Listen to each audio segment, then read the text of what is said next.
Welcome to the Power List. Forget the points table. We're digging through the trash of your favorite teams to see what the hell is really going on, including pitch conditions, the strengths of schedule, and, where the games are played.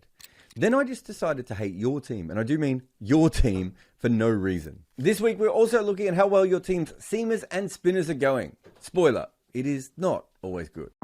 If you need a VPN, go Nord. Use nordvpn.com/Kimber to get a 2-year contract with a discount, plus 4 extra months, plus gifts in some markets. It's completely risk-free with Nord's 30-day money-back guarantee. The link is in the show notes. Protect your computer like a blocker protects the stumps with NordVPN today.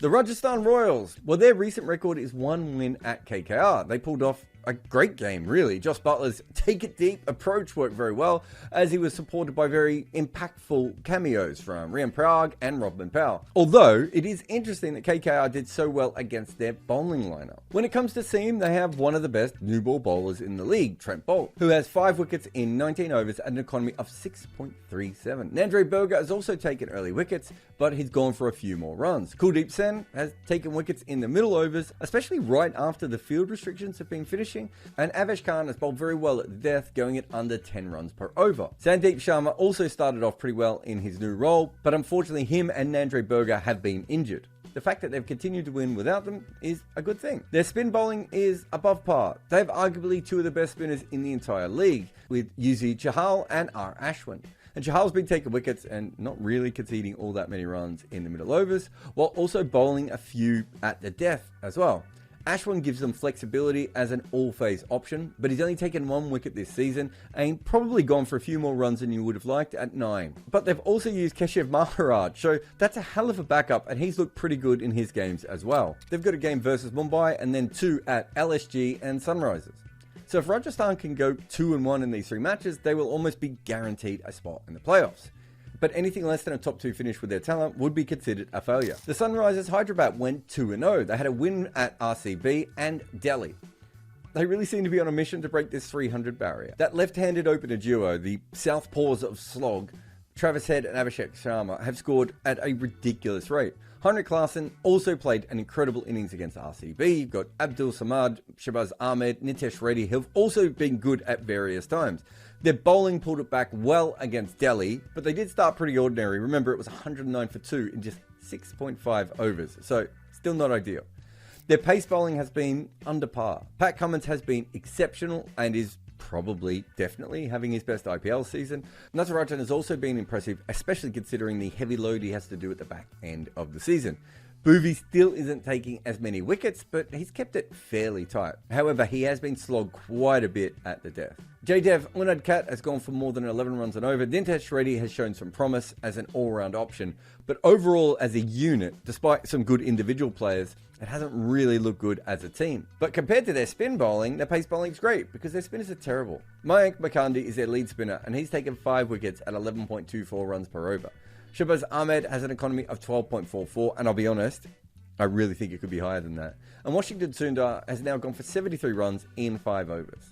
None of their spin options have been able to work, and of course, Hasaranga never made it to the big dance. Their upcoming matches are 2 home games against RCB and Rajasthan Royals, and then an away one against CSK. We know that the Sunrisers are a batting heavy team. They now play 2 games at home, and they also have 2 tricky games. If they can defeat RCB and just split the other 2, they will be 7-3, which is a very good position to be in, considering that they play a very high-risk version of cricket. The Chennai Super Kings lost 1 game at LSG. CSK ended up with a respectable total, largely thanks to MS Dhoni's late flourish, and remember, Ravi Jadeja batted like forever in that game, but unfortunately then CSK had to bowl, and they forgot to bring any wickets with them at all. Their pace bowling is very good right now. They are not taking new ball wickets, but they more than make up for that once the field restriction stops. Partha has been absolutely incredible. In fact, in a year when Jasprit Bumrah is in career best form, Partha numbers are very similar. Deshpande has been a revelation because he's decided not to take any more wickets and only go for dot balls, and he's doing that very well. And Mustafiza is back taking wickets as well. If Chahar could actually get them even 1 wicket early every second game, they would be in a massively good position. Their spin bowling is par. Their tweakers don't concede a lot of runs, but they lack a strike bowling spinner. Shayan would have to be that person, and it's very hard for them to actually fit him in, and obviously Jadeja is a defensive option, as is Moeen Ali. They're also both, in some ways, matchup bowlers, but it's not as if their spin's doing a bad job, it's just not as dominant as some other seasons for them. CSK are playing 3 home games: Lucknow, Sunrisers, and Punjab Kings. And I'm going to be honest, I was going to move them further down the power list, but then I looked at this, and I was like, I don't know. I wasn't impressed with them against Lucknow, and I really started to sour on their batting a little bit, and also their ability to strike.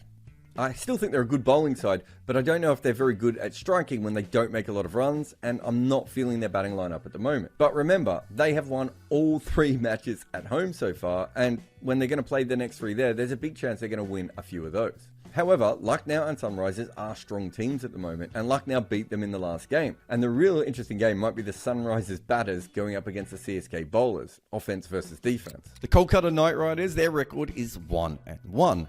They lost versus Rajasthan and they won versus RCB. But let's be honest, the RCB one was not ideal, and they could have lost both these matches. A lot of people from Kolkata were upset at how I rated them. I think I probably got it right. They're just not quite fully a great team, but they have some real strengths there. But I still don't feel all that safe with them as a genuine contender right at the moment, although they might also be the 3rd or the 4th most likely to win it. With the pace bowling, I think we have mixed feelings. Mitchell Starc has been way off the mark, conceding almost 11.5 runs per over for his 6 wickets. Harshit Rana has proved to be one of the best uncapped Indian pacers so far. Andre Russell has changed games with the ball, especially in both the matches against RCB. And Vaibhav Arora has been a wicket taker. They might be able to bring him back and actually give Starc a bit of a rest. Their spin bowling is above par. It should be better than this, if we're being completely honest. Sunil Narayan is still very hard to hit. He's taking wickets pretty consistently as well, so that's a good double act for him. Varun Chakravarti has just started to get a little bit better in this part of the season, but he's going for runs. And Suresh Sharma, they haven't really wanted to use him all that much, and in the last game, he got whacked from his 2 overs. Upcoming, they've got games against Punjab and Delhi, and they're at Mumbai. So they have 2 home games against weaker teams, and then they play Mumbai away. So if they can end up 3-0 in those games, and I think it's possible, the playoff spot is completely confirmed. Then they just have to make sure that they're ready in time for the big games. LSG only played 1 game this week, and they won against Chennai. Their bowling in the middle overs was one of the major reasons they were able to limit CSK to a total, within reach. KL Roll and Quinton de Kock knocked the target off with a massive opening partnership, and Nicholas Puran did it at the end. That's kind of how they want to win games, right? Their spinners on top, and then their top order, and Nicholas Puran doing the bulk of the work. Their pace bowling has been above par. Moshin Khan has been, a threat with the new ball? And if Matt Henry clicks, that's a really good combination up early. And why I like that is they still have Mayank Yadav, who we hope is going to come back as well. Navin Ul-Haq did an okay job in the middle and the death overs, but you can only fit one of him or Henry in the side. And Yash Thakur has the most wickets by an LSG pacer, but 5 of those wickets did come against Gujarat. Apart from that, he's not been as good. They did try Arshad Khan as well, but it's been expensive in both their matches. Their spin bowling is par, and to be honest, it probably should be better than that. Krunal Pandya has had a very good season, 5 wickets at an economy of 7.42, and as a defensive spinner, he's worked perfectly, and when paired with Ravi Bishnoi, this should be incredible. But Bishnoi has 5 wickets at an economy of 8.38. They really need him to be a wicket taker, and it's not working for them. Siddharth did a decent job at keeping the scoring rate under control in 2 of the 3 games he played. This should be a bigger strength for them. Their upcoming games are at Chennai and then versus Rajasthan and Mumbai. CSK is probably going to be their trickiest match, right? But the fact that they've just defeated them should help a little bit. And even if they lose at Chepauk, they could win both their home games, which they probably will be hoping for, which means they'll be 6-4 after 10 games. But there is another way of looking at this. In their next 2 games, they have Chennai and Rajasthan. If they lose those 2, they're a little bit behind the 8 ball. Gujarat Titans this week went 1-1. They lost versus Delhi and they won versus Punjab. They were disappointing against Delhi, if we're being honest. But they did win an away game against Punjab, although they took their game way too deep. But the points will be important, but the net run rate that they missed out on, I just don't understand why they didn't go harder. Their pace bowling has been below par. Let's be honest, without Mohammad Shami, it just hasn't been ideal for them. He's an elite wicket taker with a new ball, and of course they can get something out of him at the death as well. Mohit Sharma has kept the lid on the scoring rate through the middle overs, and he's been okay in the death overs, but realistically at this point they look like they don't really rely on their seam all that much, and they're going to double down or triple down or quadruple down on spin. Their spin bowling is almost elite. They have one of the most valuable T20 players in the world in Rashid Khan, and he obviously is elite.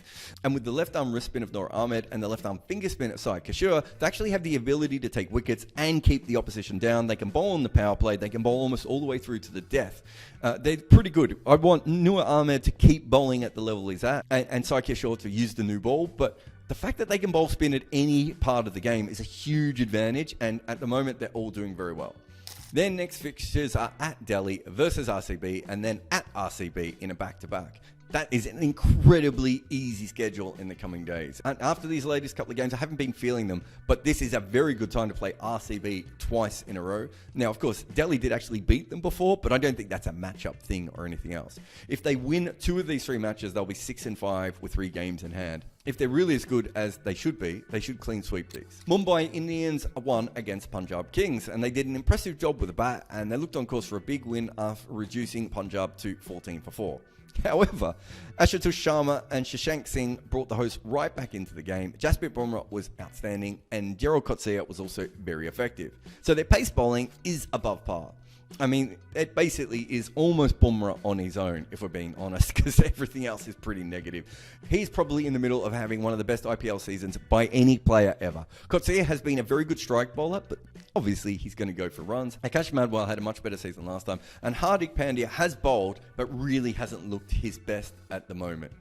They probably should have considered playing Nuwan Teixeira by this stage, but they haven't quite pulled the trigger on that. Their spin bowling has been awful. Mumbai probably have the least threatening spin attack in the entire league. And that's saying something, because there's a few teams that aren't particularly good. They have taken only 5 wickets in 7 matches. 5 wickets in 7 matches. Shreyas Gopal or PS Chawla should not be your main spinner going into the IPL season. Certainly not in 2024. Nabi has not gone for runs, but he's not picked up wickets. He's actually probably done okay. It's just that if he's your best spinner, you're struggling. They have 3 away games at Rajasthan, at Delhi, and at LSG. None of those games are going to be particularly easy. They have to win all 3 to be in a comfortable position. 2-1 will keep them afloat. I think they're probably more likely to go 1-2, and it's another bad year. Punjab Kings went 0-2. They lost versus Mumbai, and they also lost versus Gujarat. They lose close matches. I actually think there's another way this season could have gone where they would have a very good record at the moment. There's been a lot of close games that they've had chances in. That Mumbai game, they were 14-4. And against Gujarat, who were batting really slow, they gave themselves a chance, but they couldn't get there. Their pace bowling is very good. Arshdeep Singh, Kagisa Rabada, and Sam Curran have all bowled in the power play. Harshal Patel has been the main guy through the middle overs, and while the other 3 have chipped in at times there. They've also used Harshal a lot in the death, but he has gone for a lot of runs. And Curran has been their most effective bowler at the death, which was part of their plan, right? The problem is that the bowling lineup doesn't really match together, and so they don't get the most out of each individual bowler because of how it goes. Their spin bowling, well, it's Harpreet Brar, who's been really good. He's taken 4 wickets in an economy of 7.4. However, he's not a strike bowler, right? If he's paired with a wicket-taking spinner, he would be incredible. They also don't actually seem to want to bowl him out all that often.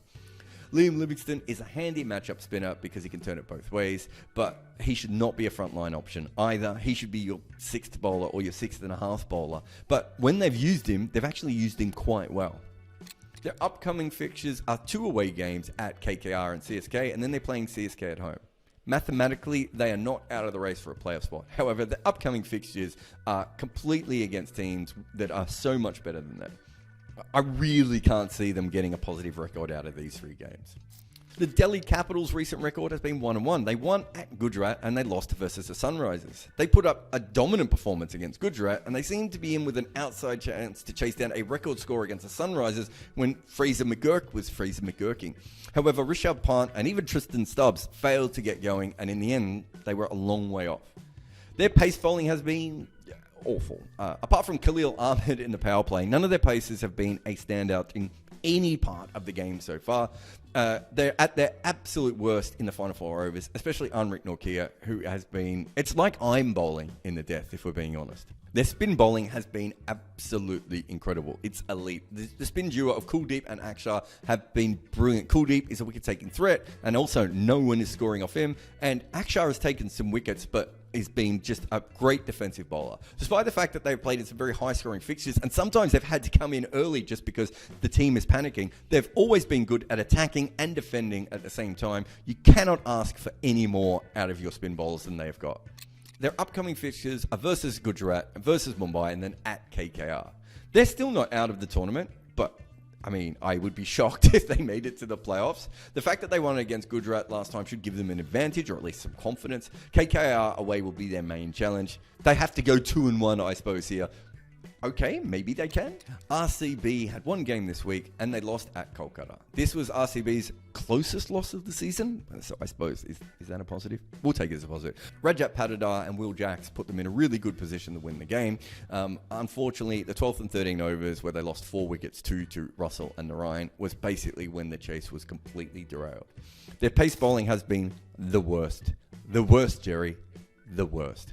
It's not that they lack pace bowling talent within their ranks. I mean, they have Mohammad Siraj, they have Reece Topley, they have Lockie Ferguson. Just none of those players have actually bowled to the level that you would want them to go. Their seam bowling combined has picked up 27 wickets at an average of 46.6 and an economy of 11. Sometimes the numbers really do tell the story. Their spin bowling might have been actually worse than their pace bowling. They had Chahal in 2021, Hasaranga in 2022 and 2023, and now they have Khan Sharma and Mayank Duggar as their frontline spinners. In fact, let's be honest, Glenn Maxwell was their best spinner, and maybe Will Jacks is now their best spinner. That is not the sign of a well-constructed side. Their upcoming fixtures are at Sunrisers and then home and away versus Gujarat.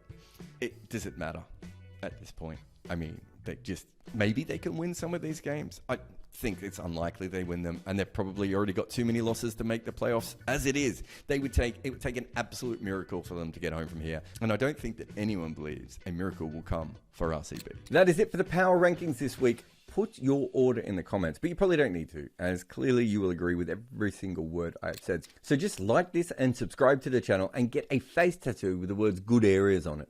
A lot of people complain that I'm not a former cricketer, and so that I don't really know the game. Well, you know what they can't claim? That I don't know desks.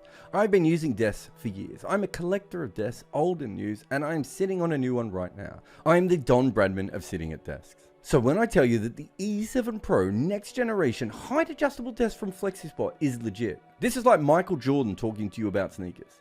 This desk holds 160 kilograms. It is as stable as anything I've ever seen, and it has under-desk cable management.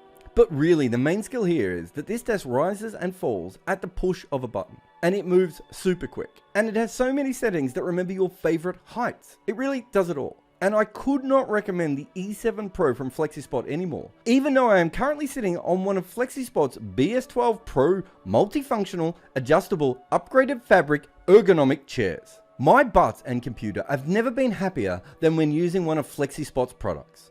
So get over to their page right now for big savings.